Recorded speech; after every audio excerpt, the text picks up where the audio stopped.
Hello student, स्वागत है आपके अपने यूट्यूब चैनल में। तो आज हम लोग जो पढ़ने वाले हैं वो पढ़ने वाले कौन, कैकुबाद के बारे में। कैकुबाद कौन था? तो वो कौन था? बुगला खां का बेटा, अब बलबन का पोता। बलबन का पोता, याद रखिएगा, बलबन का ये पोता था। ये मात्र जब गद्दी पर बैठा था, ये मात्र 17 वर्ष का था। 17 वर्ष का ये लड़का था गद्दी पर जब ये बैठा था। और कहा जाता है कि और इसका जो लालन पालन हुआ था, इसका लालन पालन जो है वो अपने दादा यानी कि बलबन के पास हुआ था, क्योंकि पिताजी जो थे वो कहाँ थे? बंगाल में थे। और इनका जो लालन पालन हुआ था वो कहाँ हुआ था? दादाजी के पास, यानी कि बलबन के पास।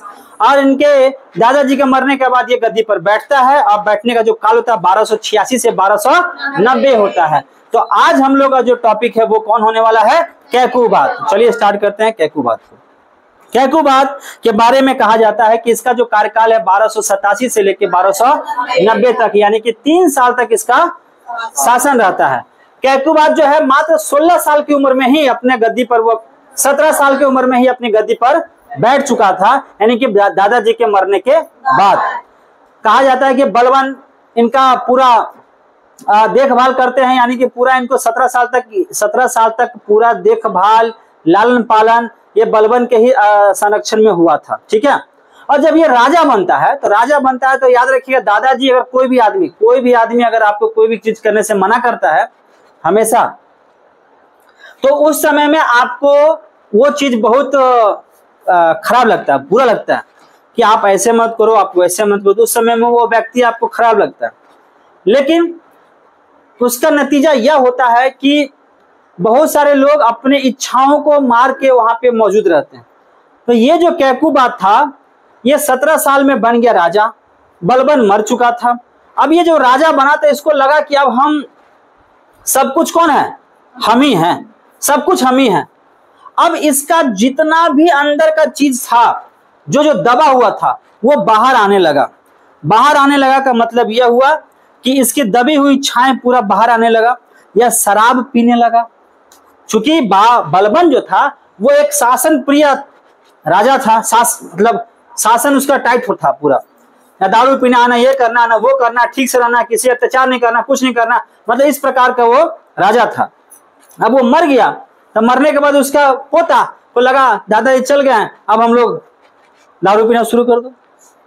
मैंने वो राज्य को तितर बितर कर दिया, दारू पीना शुरू कर दिया। उसके बाद विलासिता के जीवन में वो लिप्त हो गया, स्त्री के संग रहने लगा, बहुत कुछ इसके साथ उल्टा पुल्टा होने लगा। तो जब ये सब घटना चक्र चल रहा था इसके समय में, तो एक जनाब जिसका नाम था, एक कोतवाल था, उसका दामाद था जिसका नाम था निजामुद्दीन। क्या नाम था? निजामुद्दीन। और निजामुद्दीन जो था एक कोतवाल का दामाद था, उस राज्य का कोतवाल का दामाद था। और ये निजामुद्दीन बहुत ही करप्ट आदमी था, बहुत करप्ट आदमी था। और इसी के समय में निजामुद्दीन जो है इस कैकुबाद को अपना कठपुतली बना के रखता था। अब जैसे कि मान लीजिए कि कैकुबाद कुछ कर रहा है, तो लीजिए सर एक पैक पी लीजिए। अब वो एक पैक पी लिया, बाकी बात संभाल कौन रहा है? निजामुद्दीन बाकी बात संभाल रहा है। कुछ बोल रहा है तो सर उसके पास चल जाइए, बाकी बात संभाल कौन रहा है? निजामुद्दीन। ठीक है। तो ये सब कुछ संभालता था। अब होता क्या है, उधर उत्तर पश्चिम में मंगोल बार बार हमला करने के लिए तैयार था, भारत की ओर प्रवेश करने के लिए, प्रवेश भी हो चुका था। उसमें एक पंजाब की ओर तैमूर, अब यहाँ पे नाम आया किसका? तैमूर का, जिसका कल हम चर्चा करने वाले। तैमूर जो है पंजाब की ओर आक्रमण करता है, और वह पंजाब के रास्ते समाना तक आ चुका था। समाना तक आ चुका है कौन? तैमूर।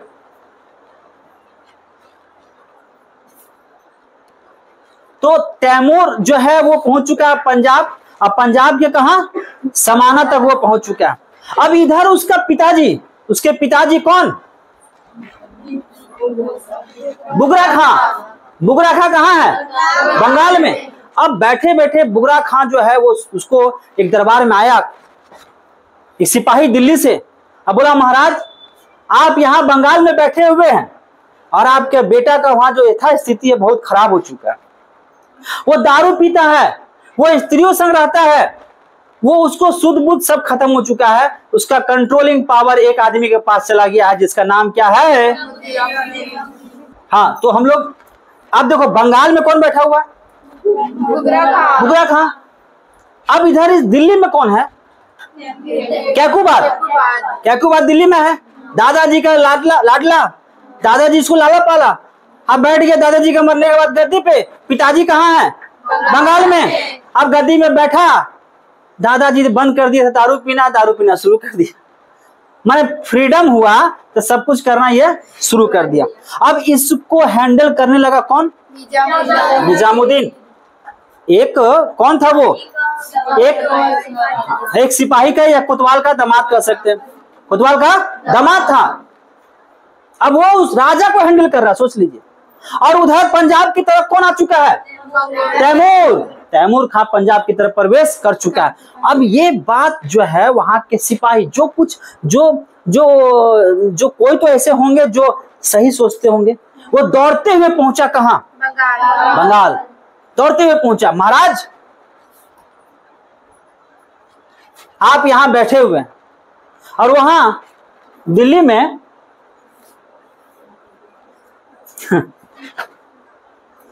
कौन है दिल्ली में? कैकूबाद। तो दिल्ली में वो पागल है, वो झारखंड का लोकल ले लेके टाइट ऑफिस है। कुछ कीजिए महाराज, अन्यथा जो है दिल्ली वो चला जाएगा। क्यों? क्योंकि तैमूर भी जो है वो हमला करने में तैयार है, पंजाब की तरफ प्रवेश कर चुका है वो। ये बात जब सुनता है कौन? बुगला खां जो सुनता है, बुगरा है ना, बुगरा याद रखना। बुगरा खां जब ये सुनता है तो ये आग बबूला हो जाता है और ये अपना विशाल सेना को लेकर चल जाता है दिल्ली की ओर। चढ़ाई करता है, दिल्ली पर वो चढ़ाई करता है, ध्यान रखिएगा। और घाघरा नदी अयोध्या, ध्यान दीजिएगा। और ये समय है 1288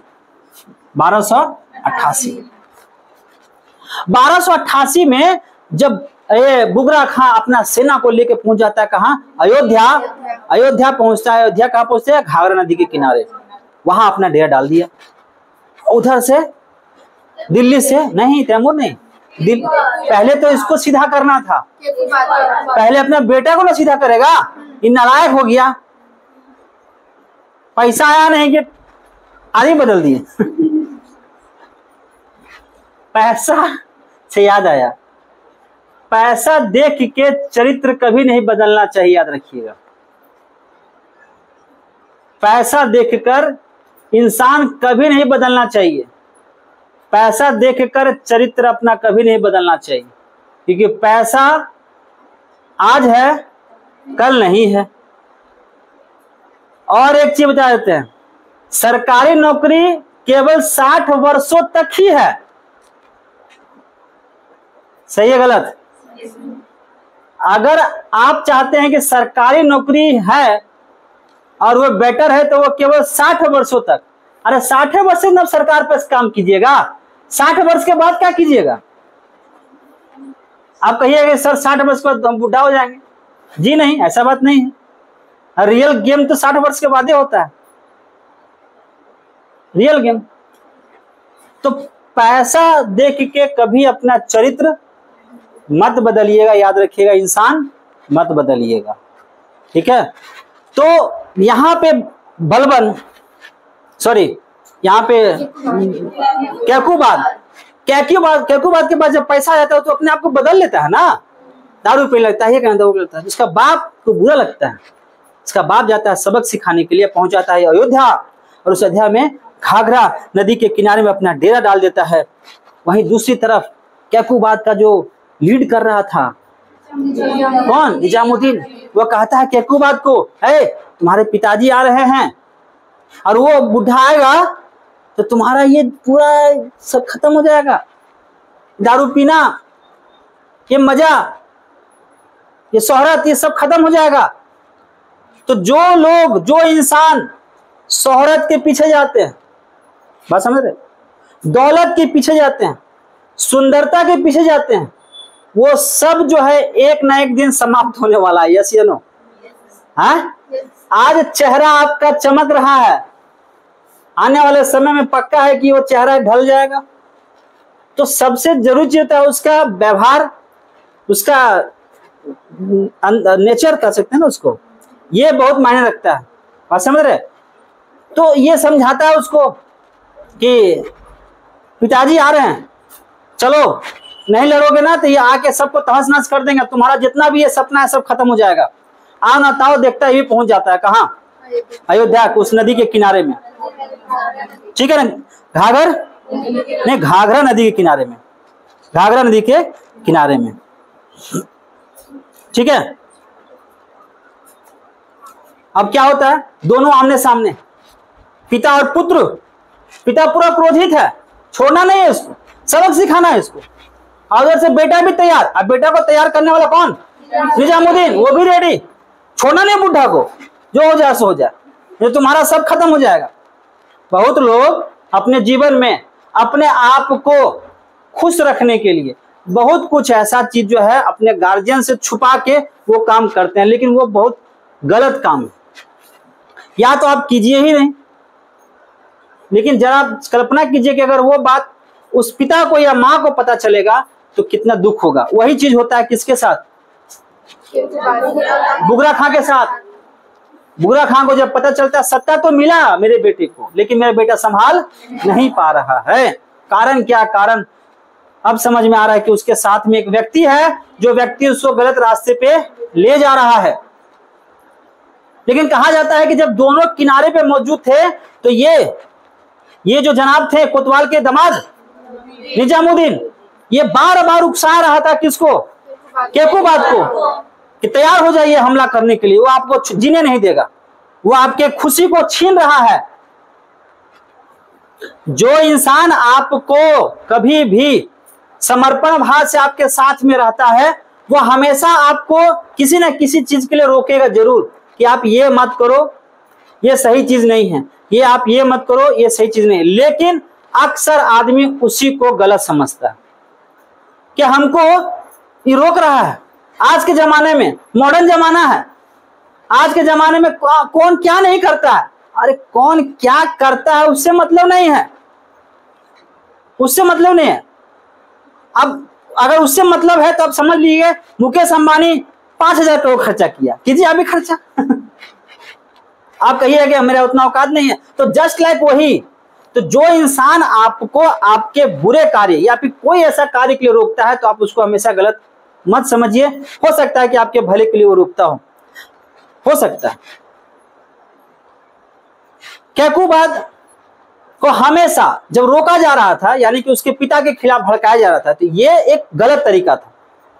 ठीक है। लेकिन बलबन के समय में, बलबन के राज्य में बहुत ऐसे लोग थे जो उस समय भी जब केकूबाद था ना, तो उस समय में भी बलबन के आदेश को, या बलबन को आदेश कहो या फिर क्या कहो, उसके संदेश को या फिर उसका कार्य को समझते थे कि कैसे लेके चलना। और ये लोग सोचता था कि किसी भी तरह पापा बेटा और बाप का मिलन हो जाए।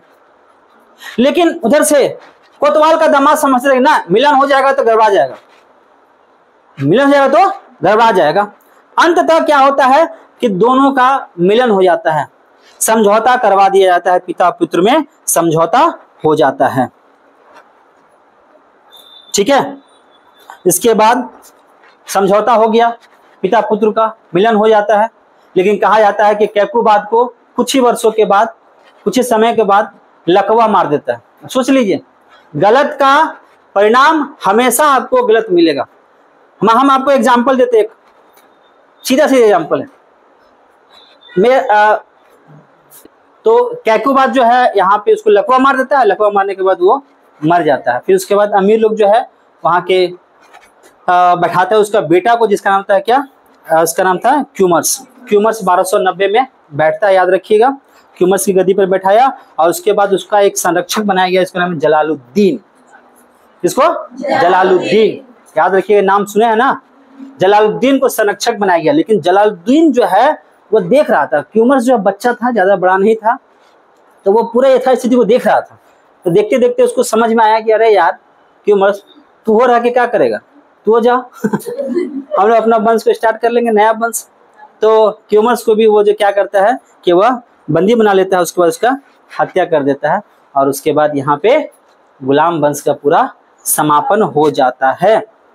ठीक है, और यहाँ पे जलालुद्दीन फिरोज शाह खिलजी जो एक वंश का स्थापना करता है जिसका नाम है क्या, खिलजी वंश।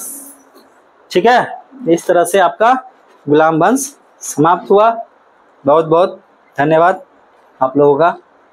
तो आप लोग भी कभी भी गलत काम मत कीजिए, हमेशा अच्छा काम कीजिए, कभी कभी गलत काम कीजिए लेकिन हमेशा ज़्यादा अच्छा काम कीजिए, समझ गया। और आप लोगों को तो नहीं लेकिन हमको बहुत जल्दी इंस्टेंट मिल जाता है रिजल्ट। ठीक है, जो नहीं होना चाहिए है ना। और पढ़ाई पे ज़्यादा फोकस कीजिए। कैसा लगा आप लोगों को कहानी? अच्छा लगा? थोड़ा सा स्पीड में हो गया, जल्दी हो गया, क्योंकि हम आप लोग देख रहे हैं कोई सो रहा है, कोई कुछ कर रहा है और रिकॉर्ड हो रहा है। याद रखिए बात, तो कोई सो रहा है तो अच्छा लगता है। जब हिस्ट्री पढ़ाते हैं तो थोड़ा सा आप में ना एक ऊर्जा आना चाहिए, एक ऊर्जा आना चाहिए, एक भाव होना चाहिए सुनने का, समझ रहे हैं। तो आप लोग कोई आंख झपका रहे हैं तो कोई गर्दन हिला रहे हैं, तो खैर फिर भी मजा आया। तो नोट्स आपको प्रोवाइड हो जाएगा, नोट्स आपको लिखना है, एक दिन छुट्टी दे देंगे, नोट्स लिखिएगा, पूरा कंप्लीट कर लीजिएगा। उसको ऑब्जेक्टिव पे ज्यादा फोकस करना हम लोग को, ठीक है ना। ये तो कहानी है, ऑब्जेक्टिव पे ज्यादा फोकस करना है। चलिए स्टूडेंट, आपका यहाँ पे गुलाम वंश समाप्त होता है। कल से जो हम लोग खिलजी वंश से स्टार्ट करने वाले, लेकिन याद रखिए कल हम लोग जो है वो पढ़ने वाले किसको, तैमूर, तैमूर हमको पढ़ने वाले, याद रखिएगा। और अजमेर का शासक भी हम लोग पढ़ने वाले हैं, ठीक है, उसको भी ध्यान रखिएगा। और ये चल रहा है हमारा दिल्ली, दिल्ली चल रहा है, ठीक है। मिलते हैं नेक्स्ट वीडियो में, ख्याल रखिए, टेक केयर, बाय बाय।